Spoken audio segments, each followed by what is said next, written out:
Patna blast पर राजनीति तो गर्मा रही है, लेकिन वहीं दूसरी तरफ जो आम लोग हैं वो खुद भी राजनीति का शिकार हो रहे हैं। जो ब्लास्ट के पीड़ित हैं वो राजनीति का शिकार हो रहे हैं, क्योंकि उनका साफ तौर से कहना है कि उनकी सुध लेने वाला तो कोई है ही नहीं, ना ही बीजेपी और ना ही जेडीयू। सरकार और बीजेपी क्या कर रही है? राज्य सरकार क्या कर रही है तो समझ में आ नहीं रहा है कि राज्य सरकार कर क्या रही है।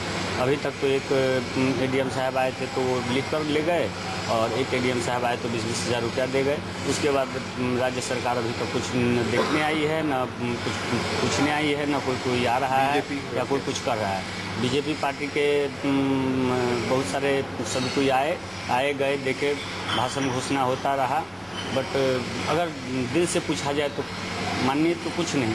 अगर राजेश्वर जैसे हॉस्पिटल में 3 मरीज इलाज करा रहा हो और उसको 40,000 राशि की मुहैया कराई जाए तो कैसे अब मैनेज कैसे करेंगे, क्या करेंगे? अब तो खेत बेचना पड़े या घर बेचना पड़े या शरीर बेचना पड़े, अब मरीज को तो कोई छोड़ नहीं सकता है। जब तक सांस तब तक आस।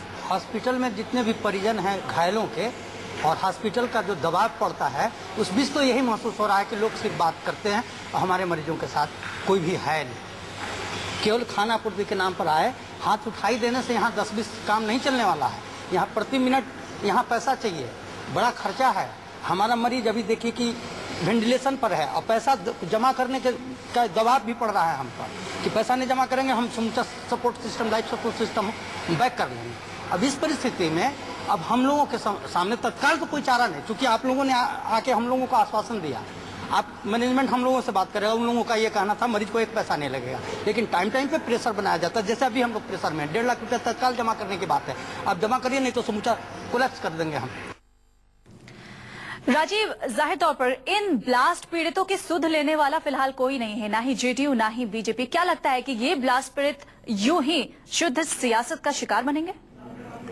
बिल्कुल बनी रहे। आपने देखा सारे लोगों ने क्या बातें कही हैं, और पटना में जो भर्ती हैं, जो घायल हैं, वो ये 2 की कहानी हमने दिखाई। ये कहानी बहुत सारे लोगों की है। आपको याद है 83 लोग उसमें जख्मी हुए थे। हालांकि 30 लोगों को मरहम पट्टी करके उस दिन रवाना कर दिया गया था, लेकिन बहुत सारे लोग गंभीर रूप से जख्मी हुए थे। उनकी सुध लेने वाला कोई नहीं है।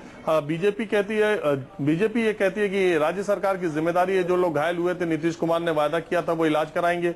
जेडीयू पार्टी के तौर पर उसका ये कहना है कि वो बीजेपी की रैली में लोग आए थे, इसलिए बीजेपी की जिम्मेदारी बनती है। दूसरी बात यह है कि जेडीयू कहीं ना कहीं ये भी कहती है कि जब नरेंद्र मोदी जो लोग मारे गए थे उनके परिवार वालों से मिलने उनके घर तक जा सकते हैं, तो घायलों की सुध बीजेपी क्यों नहीं ले रही है? अब ये दोनों की सियासत होगी और इसमें मारा जाएगा वो आदमी जो घायल है, और उनकी सुध लेने वाला कोई नहीं है। इसलिए संवेदनशील कौन है राजनीति में और संवेदनहीन कौन है, ये कहना बड़ा मुश्किल है।